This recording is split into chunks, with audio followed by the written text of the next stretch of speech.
¿Qué significado tienen la empresa y la economía de la empresa en la sociedad actual? ¿Cuáles son las diferentes visiones o culturas en torno a la empresa y a la formación empresarial? Aspecto muy importante. ¿Cómo se aborda la actuación de la empresa desde el punto de vista ético? ¿Es real la consideración de desarrollo de la persona en la práctica actual de las empresas? Hoy en Sin Distancias, en el espacio de la Facultad de Ciencias Económicas y Empresariales de la UNED, vamos a intentar dar respuesta a diferentes cuestiones sobre el devenir institucional y la dimensión institucional de la empresa. Lo haremos fundamentalmente desde una aproximación teórica. Para ello nos acompañan de nuevo los catedráticos Santiago García Echevarría, de la Universidad de Alcalá, y José Manuel Rodríguez Carrasco, de esta Universidad, de la UNED. Gracias a los dos, un placer contar con su participación de nuevo en nuestro programa. Muchas gracias. Y buenos días. Tú has hecho un planteamiento muy correcto, pero yo diría que amplísimo. ¿Qué es lo que nos ha convocado hoy aquí? Nos ha convocado dos cosas. En primer lugar, el profesor García Echevarría acaba de publicar su introducción a la economía de la empresa, en su segunda edición, ampliada, con gran tipo de documentación, y esto ha coincidido también con la presentación de un paper, de un trabajo de Alain Bourlaud, escrito Bourlaud, un francés, que, como muchos pensadores, de vez en cuando se cuestionan, se preguntan en qué consiste esto de la economía de la empresa, cómo se enseña o cómo se debería enseñar. Entonces, ante esta pregunta, surgen varios planteamientos. Uno de los planteamientos, que es el que hace el propio Bourlaud, es fijarse en 4 hitos históricos del desarrollo de instituciones que se dedican a la enseñanza de la economía de la empresa. Otro planteamiento podría ser el de Kunz y O'Donnell, ya hace años, pero muy famoso, en que dicen aquí hay una jungla de teorías entre todo lo que se está enseñando y no sabemos cuál es la apropiada. Yo diría que para empezar y orientar nuestra discusión, yo me atrevería a lanzar aquí, no solamente entre nosotros, sino a todo el mundo que nos esté escuchando, que piense en qué consiste la dirección de una empresa, en qué consiste la gestión, en qué consiste, como dicen en la filosofía de empresa americana, en qué consiste el management. Y yo diría, ya para comenzar la discusión, que el management consiste en 3 cosas. En primer lugar, el management es un recurso económico. Como un recurso económico es el capital, es la fuerza laboral, son los materiales que utiliza la empresa para fabricar. En segundo lugar, ese recurso económico requiere un sistema de autoridad. Normalmente, la autoridad nosotros nos la hemos representado como una pirámide, en sentido normal, como una base amplia y una cúspide más delgada, por así decir. Para llegar a esa cúspide, o sea, para mandar, por así decir, para tener autoridad, los que están en la cúspide, hemos dicho siempre que son una élite, son un grupo privilegiado. Déjame hacer un paréntesis para decir que la cúspide es más delgada, pero hay también pirámides invertidas, que los que mandan la empresa a lo mejor es una base más amplia. Pero en fin, a esa base de mando, ¿cómo se llega? ¿Cómo se llega a esa élite? ¿Se llega por formación? ¿Se llega por pertenecer a una familia? ¿Se llega por tener un patrimonio? ¿Cómo se llega? Entonces ese es el planteamiento, yo diría que general. Este recurso económico, que son los gestores, que es la economía de la empresa, ¿cómo vamos a medir su actuación? ¿Cómo vamos a formar a esos futuros gestores? ¿Qué formación vamos a darle? Yo creo que esas son las 3 cuestiones principales. A partir de ahí hay una serie de derivadas que ahora veremos y que el profesor García Echevarría yo creo que puede ilustrar muy bien respecto a bien sea la formación, bien sea la pertenencia a esa élite, bien sea el gestor, la dirección, como un recurso económico que combina otros recursos. Y cómo vamos a medir su actuación o cómo vamos a pedirles cuentas después. ¿Qué te parece, Damasio? No, yo creo que es un tema, además en estos momentos, en los que en el devenir industrial, tecnológico, estamos ante procesos de transformación que, si bien yo creo que no van a ser una repetición de lo que significó el vapor y la electricidad, pero sí estamos ante puertas de unas transformaciones que va a afectar, pues por lo menos a 2/3 de la actividad y por lo tanto va a afectar a las personas de manera directa.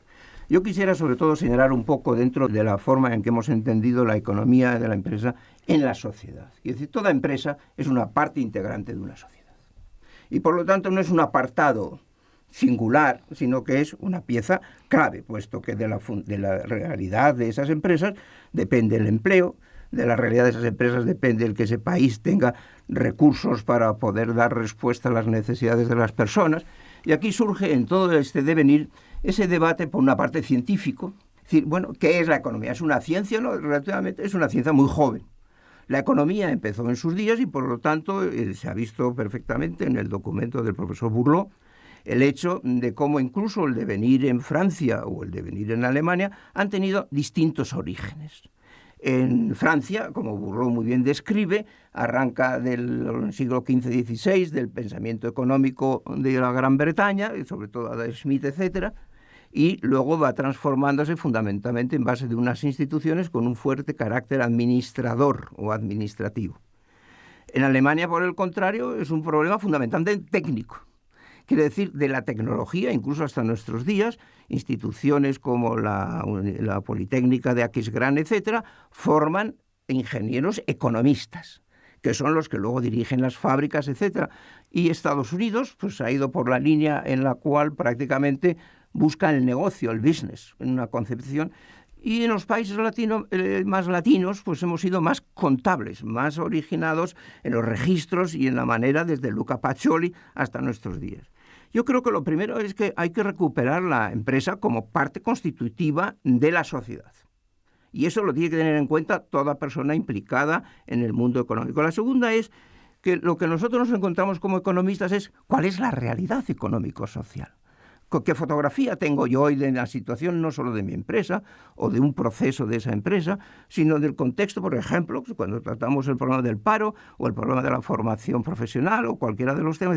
¿Cuál es la realidad?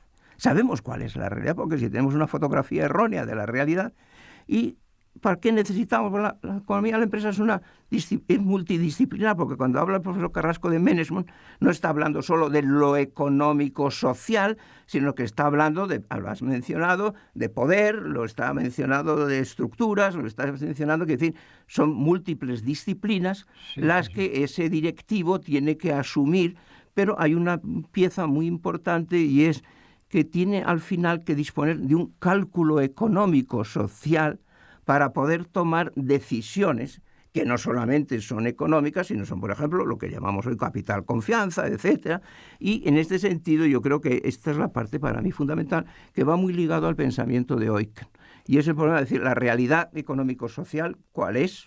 Y por lo tanto la economía de la empresa trata de describir cuál es la realidad, trata de explicar. Sí, pero fíjate, lo conoces mejor que yo, que esa realidad está muy condicionada por la cultura, porque tú mismo has hablado de que no es lo mismo el management o la gestión o las propias enseñanzas de economía de la empresa en Alemania, en Francia, en el Reino Unido, que en España o los países latinos. Por consiguiente, hay una influencia cultural. En segundo lugar, por ejemplo, nos hemos despertado con la noticia de este español, que en mi ignorancia no recuerdo el nombre ahora, que ha descubierto una cadena por la que se produce el metástasis del cáncer.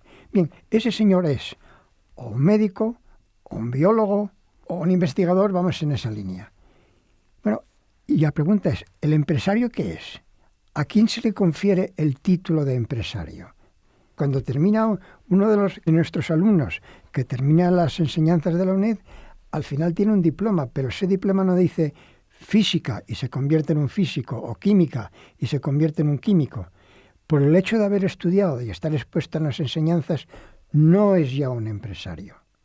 No es ya un empresario. ¿Cómo se es entonces? Esa es la pregunta, esa es la pregunta que tenemos. Fíjate, si me permitís, Y también hay otra cuestión que sí que me gustaría que comentaran, es si esa diferencia entre los diferentes modelos de los que nos han hablado en la formación y en la cultura empresarial tienden a igualarse poco a poco o siguen distantes. Dos cuestiones. Sí, bueno, déjame que te conteste. Con permiso del profesor García Echevarría, que es mi maestro. Deja que me conteste diciéndote lo que va de 0 a 100. Hace 0 años, vamos a decir, 1916, se funda la Comercial de Deusto. La funda Luis Chalbot, un jesuita hermano del presidente de la Cámara de Comercio de Bilbao.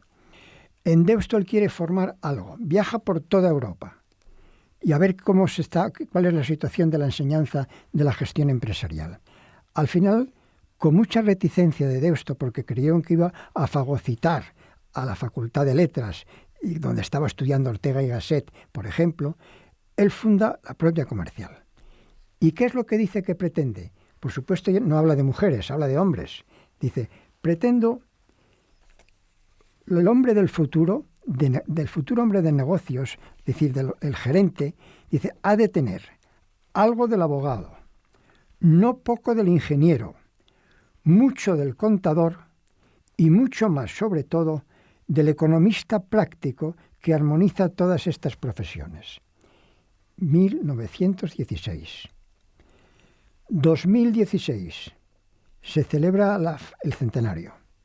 ¿Y qué es lo que se quiere formar? Bueno, pues se reniega un poco de la ciencia económica como la ciencia de la escasez. Durante años y años, desde la escuela de Salamanca y mucho más tarde, y mucho más hacia nuestros días, hemos oído siempre que la economía es la ciencia de utilizar recursos escasos que admiten pues diferentes usos. ¿Es eso la economía hoy? ¿Es eso lo que queremos enseñar? Con ese tipo de economía de la escasez, cuya actuación la hemos medido en términos de rentabilidad, bien sea rentabilidad de los activos de la empresa, la fábrica, los materiales, los productos o rentabilidad financiera, ¿a dónde hemos llegado? Hemos llegado a una sociedad muy desarrollada, pero enormemente desigual. Una sociedad que esa economía ha provocado lo que los economistas de teoría de juegos llaman juegos de suma cero, que quiere decir, lo que yo gano tú pierdes. Y entonces aquí dice, ¿España es más rica que antes o cualquier otro país? Pues sí, es mucho más rica. ¿Es más pobre? Hay muchos más pobres y hay mucha más desigualdad. Consecuentemente, lo que queremos formar es a gente que tenga un sentido de la justicia y un sentido de la ética y un sentido de juegos de suma positiva. O sea, que el resultado del juego sea positivo para ambos jugadores. No hablamos de jugadores individuales, sino hablamos de dirigentes y hablamos de masa trabajadora. Eso es lo que va de 0 a 100 años, la situación actual. Y claro, el problema es eso, ¿cómo lo enseñamos? ¿Qué cuerpo de doctrina tenemos? Yo recuerdo porque lo has leído.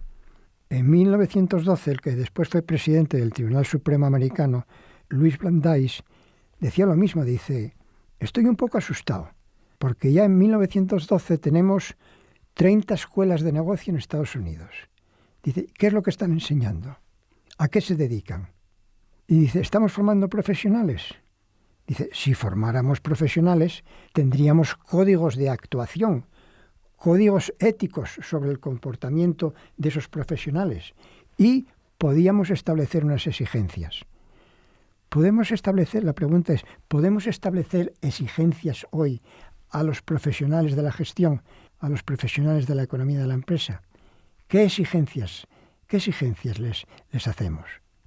Yo creo que es importante en ese planteamiento que está realizando el profesor Carrasco, el considerar que en el devenir temporal, siglo XVIII, siglo XIX, siglo XX, el aprendizaje se ha hecho sobre la marcha. El aprendizaje se ha hecho en la práctica. Y es decir, la gente ha ido aprendiendo y sobre esa práctica se ha ido realizando, y entonces el problema que han señalado antes del bioquímico, del médico, etcétera, es que aquí se ha ido aprendiendo Y por eso, por ejemplo, la primera escuela de estudios mercantiles de Leipzig en 1898, luego vienen las españolas, y esas escuelas han venido, pero sobre todo era fundamentalmente un aprendizaje sobre el terreno.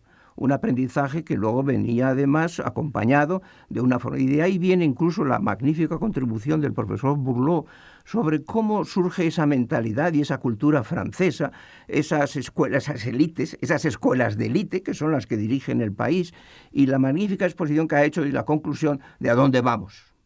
Y yo creo que esa concepción empieza a abrirse en unas diferencias importantes, por ejemplo, entre la zona centroeuropea, que no solamente es Alemania, es Suiza, es Austria, etcétera, donde la técnica, la tecnología, es el punto de arranque fundamentalmente de buscar una respuesta a cómo hacer uso adecuado de esas nuevas capacidades tecnológicas para dar respuesta a ese tema. Yo creo que hay una cuestión importante, porque lo ha mencionado antes en la mención de Charleboux, el problema de decir, y es al día final, yo necesito un hombre, una persona, una mujer, que haga números, que haga un cálculo económico que permita conocer si esos problemas que yo tengo en esa realidad, por ejemplo, conflictos, o esos problemas que tengo de formación, o esos problemas que tengo de marketing, etcétera, cómo los puedo, dónde se encuentra el origen, cómo los puedo resolver. Yo creo que aquí es importante captar un poco más en el ámbito societario dos aspectos. Primero, que todo el mundo en el ámbito de la empresa y en la formación empresarial, el tema es que hay, por una parte, tenemos en la configuración de una sociedad las economías industriales, las economías empresariales, pero luego tenemos las economías domésticas.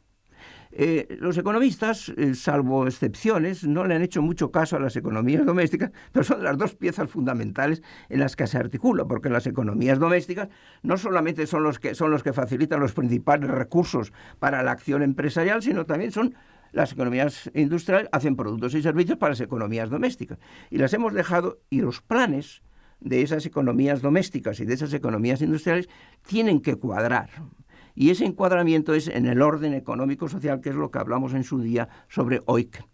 Quiere decir, yo necesito un ordenamiento económico en el cual ese gerente, esa empresa, no ya la persona, sino incluso la institución, tiene que dar una respuesta jurídica, fiscal, educativa, etcétera, de distintos órdenes, distintas culturas lo hacen de distinta manera. Por ejemplo, una empresa centroeuropea como las de origen de cultura alemana, como Suiza, etcétera, pues en este momento están formando a más de 2,5 millones de aprendices, o están formando incluso a 50.000 ingenieros. Quiere decir, la educación es una parte fundamental, o las relaciones industriales son distintas. Por lo tanto, la empresa tiene que estar encuadrada en un orden económico-social que facilite un espacio a esas empresas para que ese empresario, que tiene que atenerse no solamente a los aspectos técnicos, sino también a los aspectos económicos, sociales, que sea capaz de aunar eso, pero el orden económico, si no tengo ese orden económico, yo no puedo dar una respuesta de esa vinculación entre economías industriales y economías domésticas. Y hay un segundo aspecto importante, que es el tema también muy fuerte en la formación, y es la diferencia cultural. Interesante es en el tema del profesor Bourlot, es cómo él ha ido analizando el desarrollo durante los últimos 4 siglos de cómo se ha ido aprendiendo, por ejemplo, en Francia, el tema de gestión de una empresa, pues a través fundamentalmente también de la propia evolución de la sociedad. Es decir, magnífico es porque lo vincula con la evolución de la sociedad en la cual se encuentra. Y es que un empresario, una empresa, o la gente en una empresa, y en la economía de la empresa se ocupa de la parte económica, tiene que centrarse en 2 aspectos. La función básica de un economista es coordinar. Y hay 2 tipos de coordinación. La coordinación interna, quiere decir, dentro de la fábrica, hay una organización que son los costes de organización. Y entonces lo que yo tengo es que coordinar todo eso. Y ahí hay elementos técnicos, elementos jurídicos, elementos laborales, elementos fiscales, pero luego está la coordinación externa, que son los costes de transacción en los economistas, y es el hecho de que yo tengo que coordinar esa empresa con el sistema educativo, con el sistema político, con el sistema económico, etc. Y entonces el economista, y aquí surge la gran diferencia entre el pensamiento centroeuropeo, de corte más alemán, y del pensamiento francés, muy vinculado a la evolución de Gran Bretaña, de la teoría económica, y el pensamiento más mediterráneo, centrado más en los registros, sobre todo los registros no solamente de contabilidad, etcétera, sino que es el hecho fundamentalmente de cómo esa persona tiene capacidad en el ordenamiento económico, social, que es clave, e incluso desde el punto de vista ético, o la ética está en las normas que ese empresario tiene que objetar, y entonces el economista de empresa lo que tiene fundamentalmente es que ver cómo realiza la captación, la descripción de cuál es la realidad económico-social en la que se mueve, porque no le sirve solo que sea muy eficiente organizando la empresa, sino que tiene que organizar el posicionamiento de la empresa en la sociedad. Y según qué sociedades, lo tiene que hacer de distintas maneras. Por eso muchas dificultades para muchas empresas en la multinacionalidad, porque es interdisciplinar, pero al mismo tiempo la dimensión cultural influye enormemente. No es sí, eso lo dice muy bien Burlot. Dice, Francia es un país enormemente centralista y va analizando pues detalles, vamos a llamar, de esa centralidad. E incluso llega al final de su artículo y menciona cómo mayo del 68 ha influido en el desarrollo del pensamiento empresarial francés.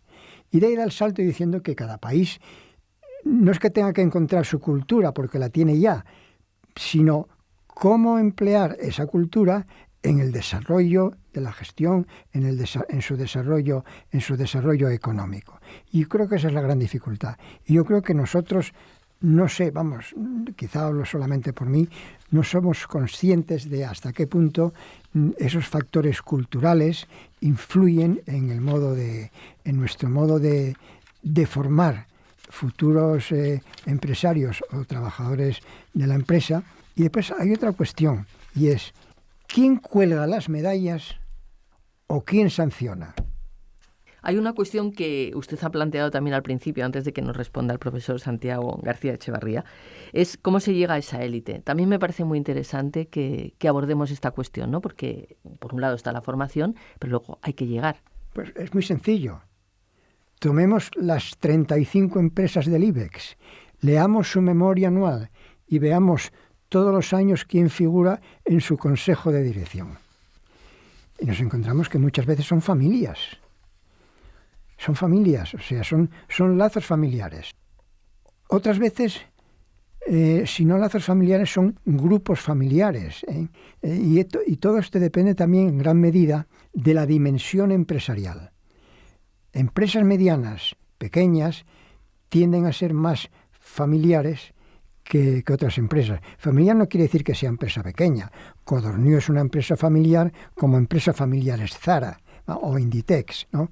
Y entonces, por ejemplo, ¿quién se acuerda del Banco Popular? ¿Quién se acuerda del Banco Popular? Y hace unos años el Banco Popular estuvo dirigido por una élite, por una élite a la que se llegaba, pues, o por motivos de ideología religiosa o por motivos de vinculación a un grupo. O sea que esa es la respuesta.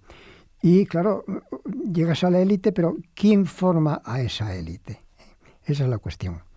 Yo creo que un aspecto importante quizá a considerar es la diferencia entre empresario y ejecutivo. Yo creo que naturalmente podemos discutir y una empresa necesita gente que tenga iniciativa empresarial y ejecutivos. Pero hay una diferencia fundamental y yo creo que el problema de la aportación básica de la economía de la empresa es que al final pues intervienen técnicos, interviene gente de distintas procedencias disciplinares, pero alguien tiene que tener la capacidad de coordinar internamente y externamente en la sociedad para poder dar una respuesta de funcionamiento con los menores costes de organización y los menores costes de transacción. Para mí, uno de los problemas claves de la formación empresarial hoy es el hecho de que yo necesito formar a la gente con una capacidad para poder entender globalmente a la empresa. Hoy, en el mundo especializado en el que vivimos, donde la especialización cada día es más profunda, vemos los problemas de que cuando un alto especialista, fantástico especialista, por ejemplo en finanzas o en tecnología, sube a la élite de dirigir, pues si no tiene esa visión de dar una percepción de la globalidad de la empresa y luego coordinar, no tenemos élite. Quiere decir, nosotros estamos incluso en la formación, en las instituciones, tienen que recuperarse necesariamente la determinación de esa dimensión de la persona, que al final tiene que tomar las decisiones de coordinación y tiene que tener una visión global. De ahí viene el problema de cada vez más peticiones de responsabilidad social corporativa o de la balance social o cualquiera de los otros elementos, porque esa globalidad, si yo no la tengo, no puedo dirigir. Y el problema que hay es que hay personas que pueden ser economistas, o puede ser un médico, o puede ser otra persona, pero la economía de la empresa en concreto, centrándonos un poco en el tema, nos lleva necesariamente a facilitar a que ese economista, que es el que desde el punto de vista económico y social, porque no podemos hacer cuentas económicas sin las personas, tenga muy en claro a dónde va la empresa. Por ejemplo, antes se lo ha mencionado el profesor Carrasco, es decir, ¿cuáles son los fines últimos de la empresa? Pues mire usted, el fin último de la empresa, y no utilizo la palabra objetivos, es el que verdaderamente yo pueda desarrollar las personas dentro de la empresa y fuera de la empresa en la sociedad. Si una empresa no entiende que su misión es desarrollar las personas a base de, por una parte, eficiencia en la utilización de las capacidades disponibles, de las organizaciones, de las personas, de las materias primas, pero al mismo tiempo tiene que hacerlo dentro de un marco de la dignidad humana. Quiere decir, el problema que afecta fundamentalmente a esa dimensión que tiene que dar una respuesta ética al desarrollo. Si no hay un desarrollo integral de la persona, no funciona una empresa, ni funciona una economía. Podrá funcionar a corto plazo, podrá ser un negocio especulativo fantástico, pero eso no tiene recorrido. Y esta es una de las cuestiones fundamentales en los momentos actuales, de que lo que nosotros necesitamos es que la formación de las instituciones puede formar especialistas, pero antes era un especialista en una materia perfectamente, pero dirigir como tal hay que tener una clara visión del papel global de la empresa en la sociedad. Y por lo tanto tener muy claro que el fin último es ese. Luego tendremos los objetivos instrumentales, fiscales, productivos, económicos, etc. Y esa es un poco la misión. Si el economista, esa persona que la formamos durante varios años, tiene a base del cálculo económico un diálogo posible con todos los demás para ir centrando los dos aspectos fundamentales. Si es eficiente o ineficiente en la manera en que estamos coordinando interna y externamente, y en segundo lugar, si lo estamos haciendo desde un punto de vista ético en el contexto de un mantenimiento de un marco de dignidad humana. Por eso la ética cada vez va a jugar un papel más importante, no solo en cuanto a lo que ha señalado el profesor Carrasco, de que una organización son los recursos, tal, sino el problema también la ética es el capital confianza, ¿no? Pero una pregunta, porque ya estamos concluyendo nuestro programa de hoy. ¿Quién forma a esos formadores? ¿Cuáles son las tónicas que estamos observando últimamente y que Burlot denuncia una situación en Francia y que es similar en España, creo yo? Dice, estamos exigiendo al profesor o al futuro profesor que o que tiene que publicar o que se va fuera.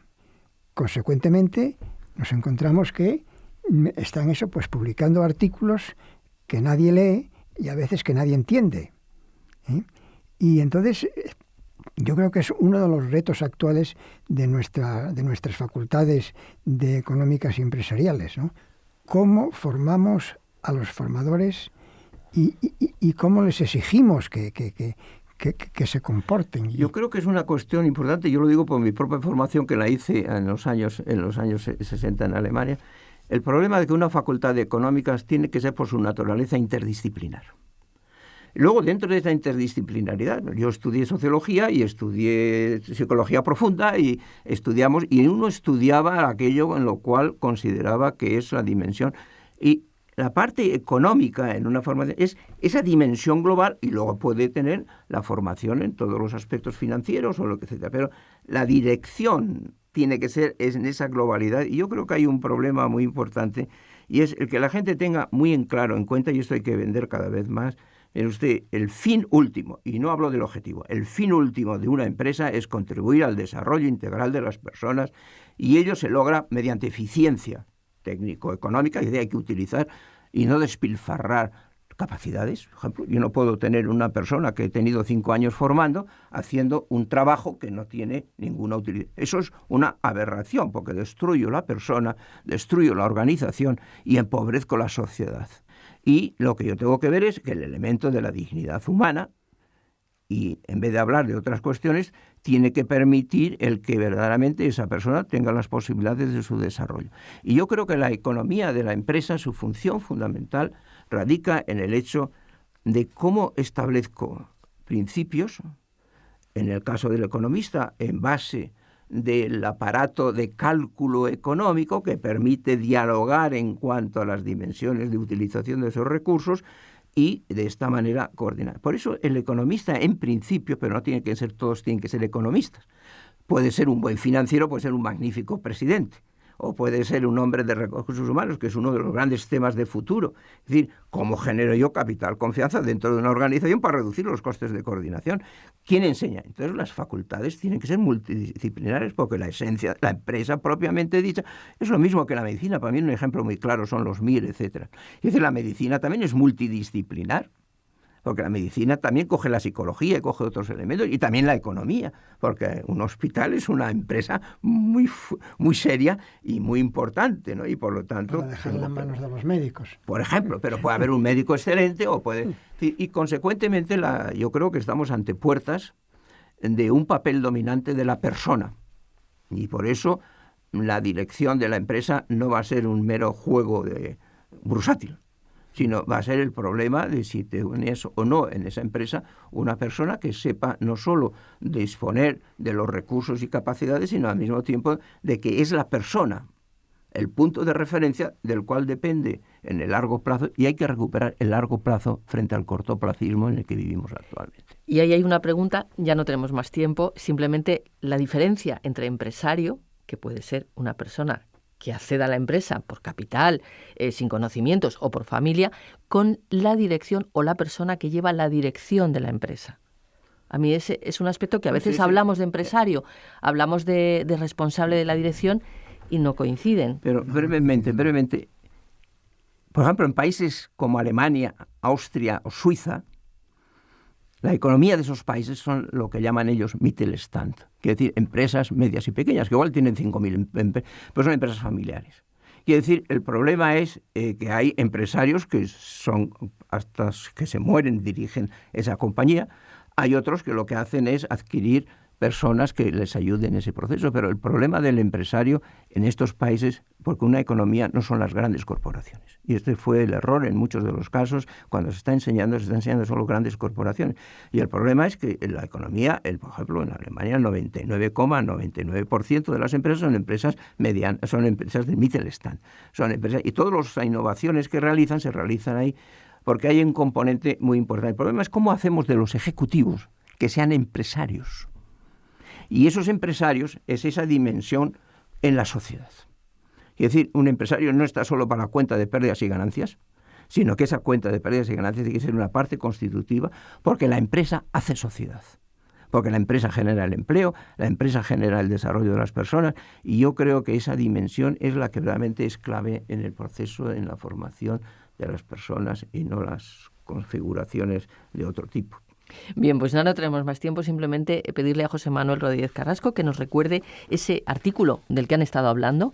¿Dónde puede encontrar? ¿Dónde se puede? Electrónicamente lo tenemos nosotros. En la Universidad de Alcalá. Sí. Muy bien. Es una publicación nuestra, porque es muy importante, un poco para la información, el que nosotros lo hemos hecho para Alemania, lo hemos hecho ahora para Francia, se está haciendo, es decir, para ir analizando las experiencias. Sobre todo el problema es que estamos saliendo de un aprendizaje más sobre la vía de experimental, e ir más a un planteamiento en el cual las personas puedan trabajar de manera... Y este es un problema de la economía, la diferencia entre Estados Unidos y Alemania, por ejemplo. Bueno, pues el artículo me lo acaba de pasar José Manuel Rodríguez Carrasco. Bueno, es una breve historia de la enseñanza e investigación en el ámbito de la economía de la empresa en Francia. Profesor Alain Bourlot, emérito de la Universidad del Conservatorio Nacional de Artes y Oficios. Es una de las grandes instituciones. Bueno, pues muchísimas gracias. Santiago García Echevarría acaba de publicar la segunda edición del manual Introducción a la Economía de la Empresa en la editorial Día de Santos. José Manuel Rodríguez Carrasco, profesor de nuestra universidad. Muchas gracias a los dos y hasta una próxima ocasión. Seguiremos hablando de estas cuestiones. Hasta la próxima, seguiremos hablando.